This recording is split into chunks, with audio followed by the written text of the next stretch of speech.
Hey y'all, welcome back to my channel. Today we are going to make a chicken tamale casserole. So you need to go ahead and preheat your oven to 400 degrees because we're going to have to bake a cornbread first.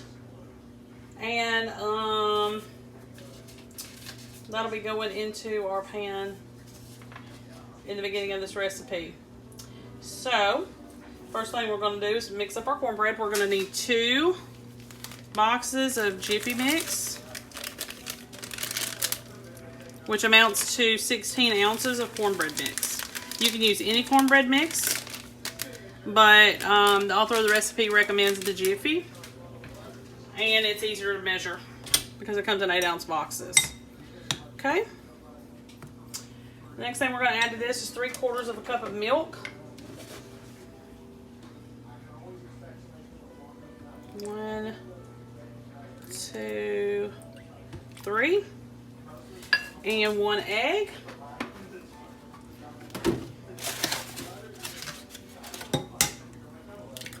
Also, I could not find a 7-ounce can of diced green chili, so I had to get the 4-ounce can.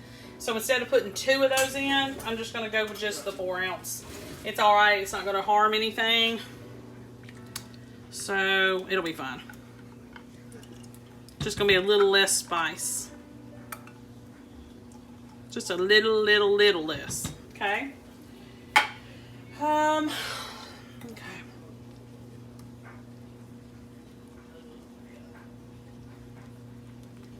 Okay. I'm gonna stir this together. All right. Also, we are going to put about a half. So you're gonna have 2 tablespoons of taco seasoning, not a whole envelope, but you're gonna need about a half a tablespoon in this cornbread mixture, and then the rest of it we're going to add to the chicken part of the recipe. So remember that it's got to be divided, not the full amount in the cornbread. So remember that. And we've only got one thing left. Corn. We need a can of cream stock corn. And we're going to add that to the cornbread.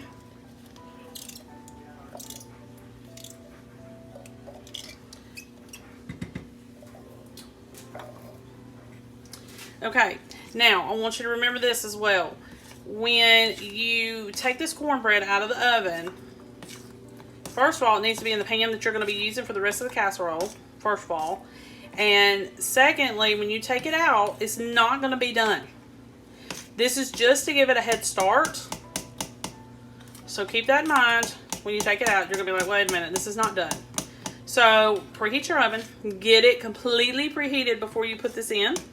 Number 1. Number 2, put it in the pan that you're going to use for the whole casserole. And make sure when you take it out in 25 minutes, it's not going to be completely done, because you're still not done with it. Okay? So you're going to need a 9x13 pan. Make sure you can see. Okay. We'll pour this in because we are done with the cornbread portion.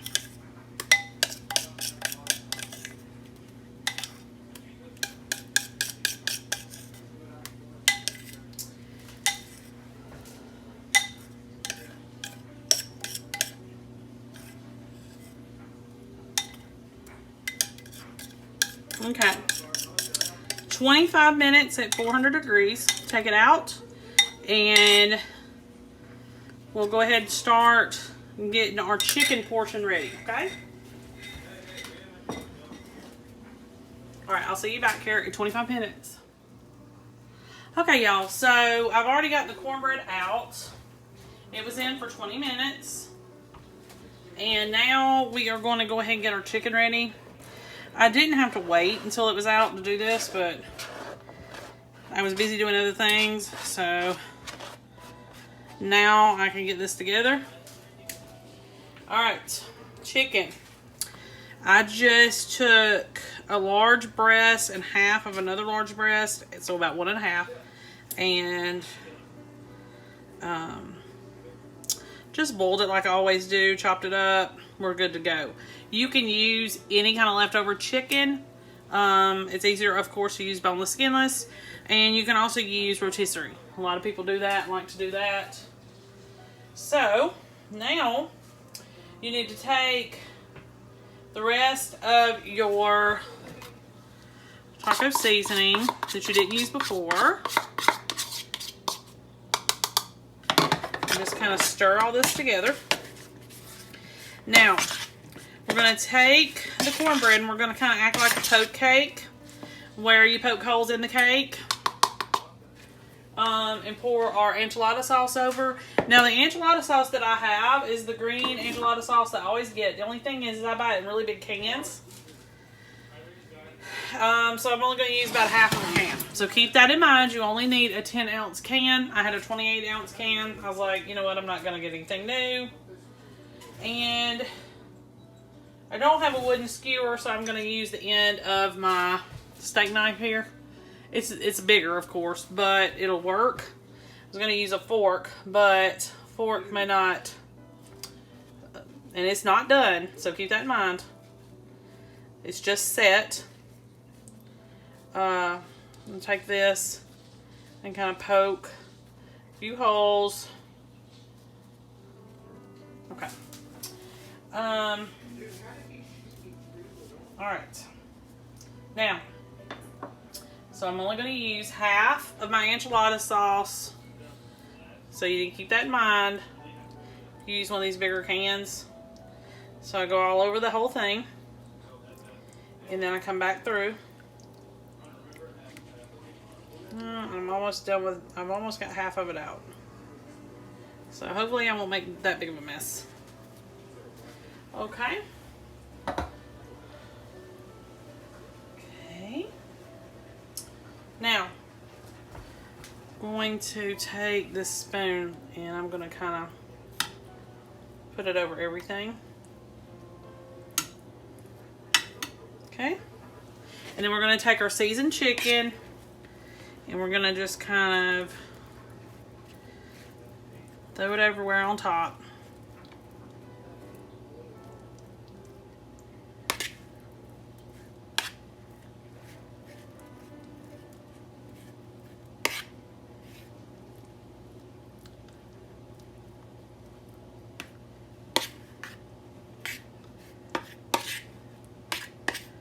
Okay. Kind of spread this out a little bit. And then that's basically all. The rest of this recipe, you're going to just top it with your cheese. You need a cup of cheddar and a half a cup of Monterey Jack. And I ran out of Monterey Jack, so I've got pepper jack, which is just about the same thing. It's just got jalapeno peppers in it, which is perfect. So I'm just going to pour that over here too. So 1 cup of cheddar on top.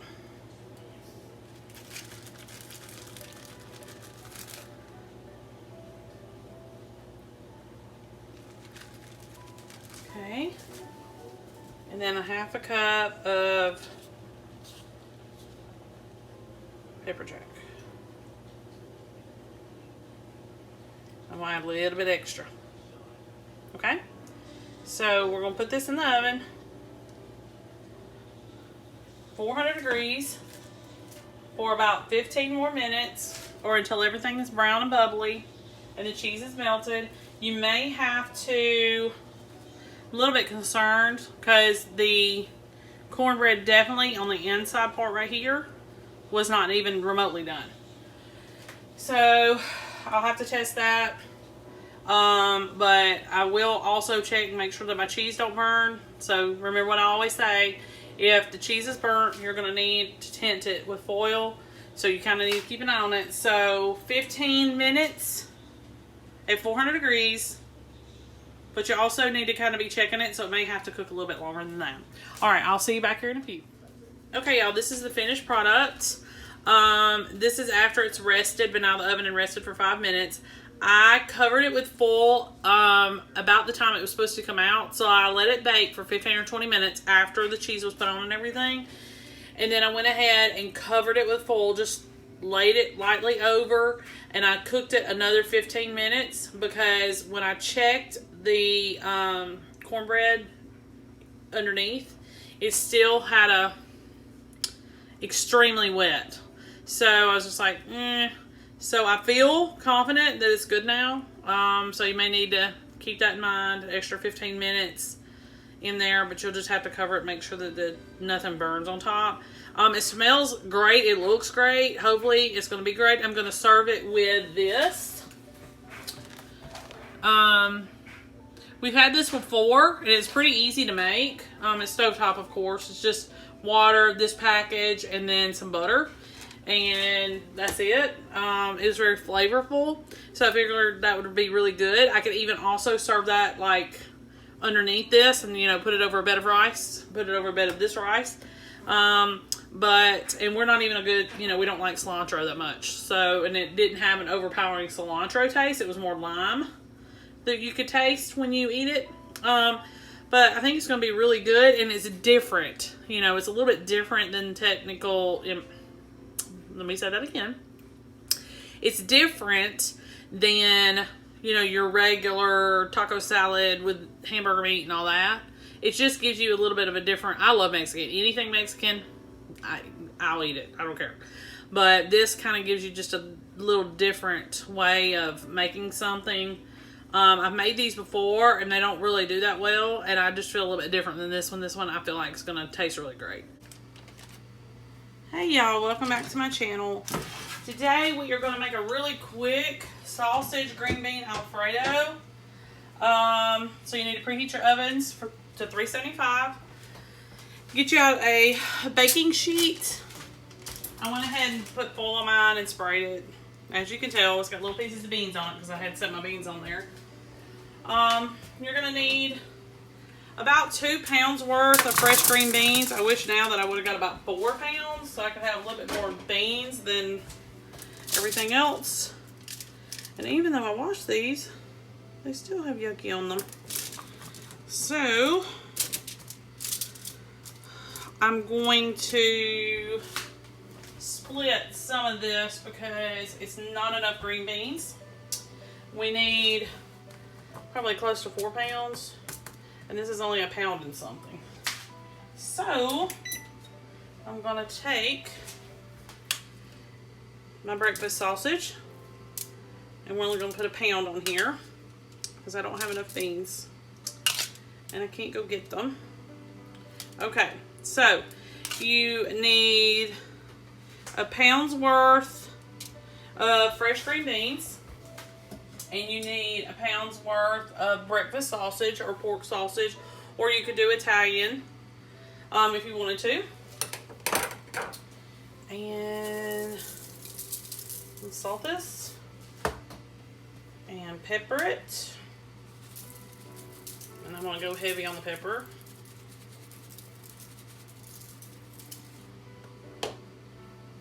And some onion powder. Oops, not too heavy, but a little heavy.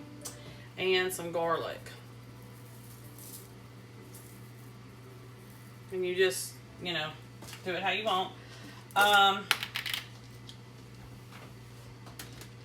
Put some Parm shredded cheese on here. You can use the spaghetti cheese, and I was going to, but I forgot to pick it up.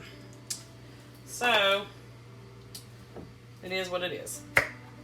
And since we're splitting this in half, some Alfredo sauce or your own homemade, and I'm only going to use 1 jar.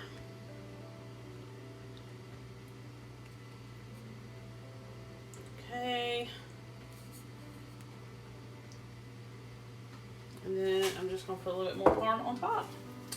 $3.75 for 25 minutes. That's all you're going to need for this one. And the next time I make this, I'm going to make sure that I double the recipe because I wanted a lot more green beans than this. Okay. I'll see you back here when it's done. Really quick, really simple recipe. Sheet pan, and it's a little bit different than my normal. All right, see you back here in a few. Okay, y'all, this is the finished product. I did try it. It was yummy. Next time I'm going to do way more green beans than this. This was a little over a pound. I can't remember the exact. I want to say not a pound and a half, but it was about a pound and a third.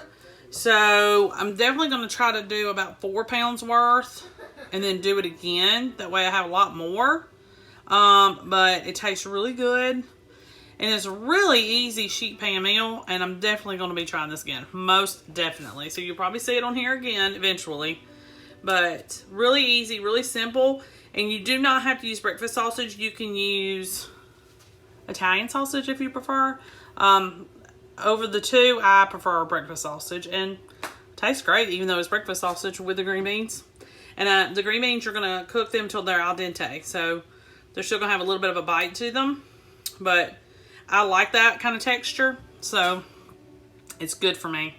Okay, make sure you like and subscribe. I'll see you next time.